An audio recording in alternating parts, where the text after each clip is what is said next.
Voilà, tu t'inquiètes pas, je reviens. Oui, bonjour les secours, Blandine Schurk. Je me trouve dans le bâtiment de la communauté de communes à Erstein. Je suis avec une amie, Danielle, que j'ai trouvée inconsciente et qui respire. Alors je l'ai installée sur le côté en position latérale de sécurité. J'aurais voulu savoir qu'est-ce qu'il y avait à faire. D'accord. Est-ce que je peux raccrocher? Merci. C'est à une formation de secourisme que 8 jeunes de 12 à 17 ans ont eu la chance de prendre part le 12 février 2008 durant leur congé d'hiver dans le cadre des activités proposées par le service animation jeunesse de la communauté des communes du pays d'Erstein. Devant eux, Blandine et Daniel, deux monitrices et équipières de secourisme auprès de l'association départementale de protection civile. Elles se prêtent de façon très réaliste au jeu du blessé et du secouriste pour bien mettre en évidence les gestes qui sauvent en situation de danger. Pour nos 8 apprentis secouristes, c'est aujourd'hui la 3e et dernière demi-journée de formation au premier secours, la formation PSC1 qui comprend une dizaine d'heures accessible dès l'âge de 10 ans et que propose l'antenne de Strasbourg de la protection civile. Donc pour éviter que sa température ne chute, je vais chercher une petite couverture.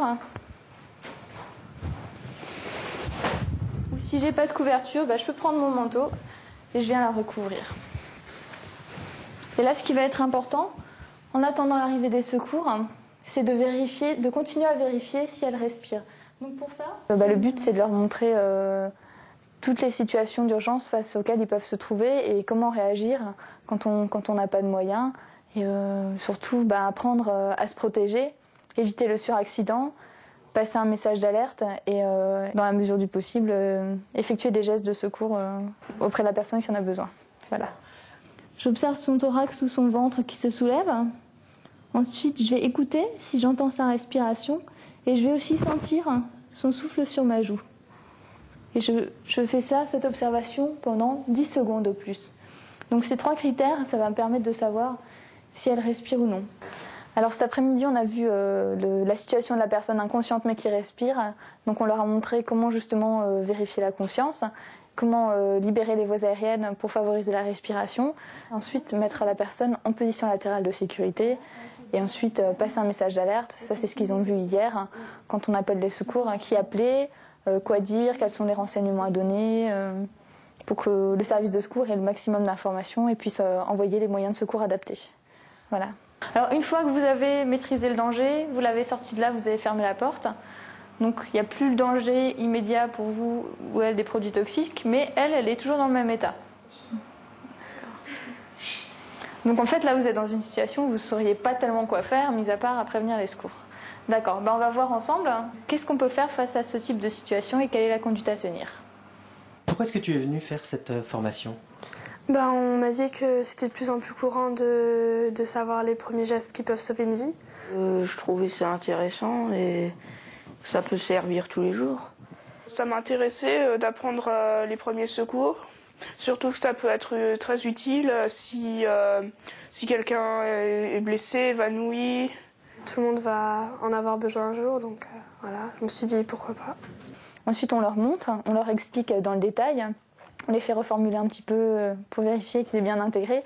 Et ensuite, il y a une partie plus pratique, c'est-à-dire qu'on fait des petits ateliers. Ils se mettent par 2 ou par 3 et ils peuvent pratiquer des gestes. Et donc nous, ça nous permet de les corriger, de prendre vraiment le temps de leur expliquer individuellement quel est le geste à faire et la technique. Voilà. D'accord. Écoute, il respire pas. Il va falloir que tu me cherches un défibrillateur. Normalement, il doit y en avoir un. Et tu préviens les secours, tu leur expliques où on est. Donc, depuis cette année, ils apprennent à se servir du défibrillateur, ce qui est une nouveauté, puisque le défibrillateur, on sait que ça va prochainement équiper de plus en plus de lieux publics. Ils vont apprendre à réagir face à une personne inconsciente et qui ne respire pas, à faire un massage cardiaque, du bouche à bouche et se servir d'un défibrillateur. Collègues Alexandre, comme indiqué, ne touchez pas le patient, analyse en cours. Attention, le choc va être délivré. 5, 4, 3, 2, 1. Pratiquez alternativement 30 massages cardiaques et 2 ventilations jusqu'à réapparition de signes de circulation.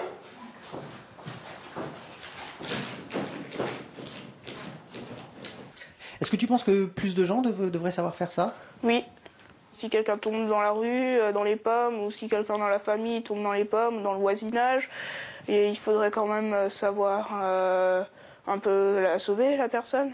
Moi, je pense que ça devrait presque être obligatoire parce que c'est toujours bien de pouvoir sauver des gens et puis c'est toujours utile.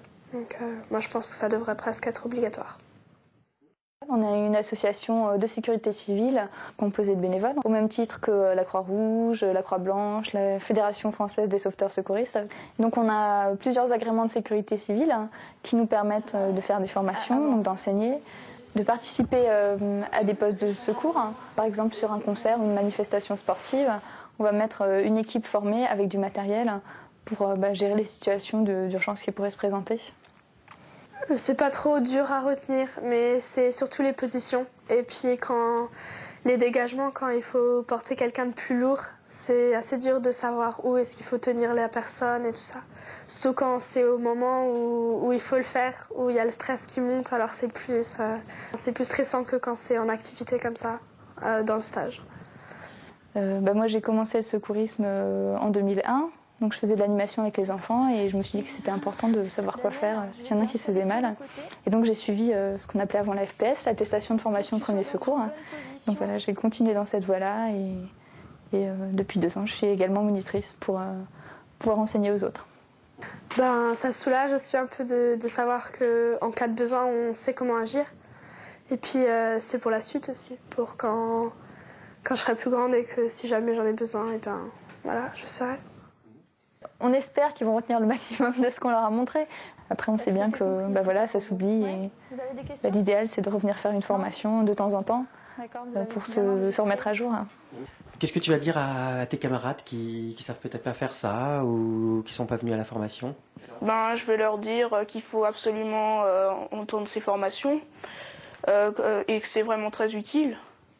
Je vais essayer de les inciter à faire pareil, parce que je trouve que c'est toujours bien de pouvoir le faire. Et puis, je vais leur raconter et voir avec eux si ça les intéresse. Là, en arrière, ça coule. Je pense qu'évidemment, c'est au cas par cas. Il y en a qui comprennent mieux que d'autres, mais globalement, ils sont tous intéressés. Et je pense qu'ils ont bien compris l'intérêt de la formation. Ça peut servir au quotidien. Ils sont vraiment tous bien concentrés. C'est agréable d'avoir un groupe qui est motivé. Là, c'est bien. T'aimerais pouvoir continuer encore un petit peu là-dedans, faire d'autres formations Ouais, j'aimerais bien, pour me perfectionner un peu plus. Comme ça, je pourrais aider les gens. Je sais pas encore. Ouais, j'en ai déjà parlé avec la monitrice. J'aimerais bien aussi pouvoir continuer là-dedans et puis ça m'intéresse bien.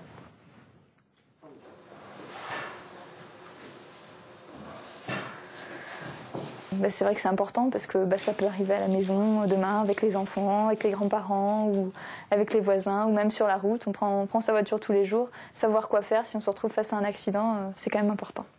Voilà. Avec ces 3 demi-journées de formation au premier secours, nos 8 apprentis secouristes vont connaître les premiers gestes qui peuvent sauver une vie.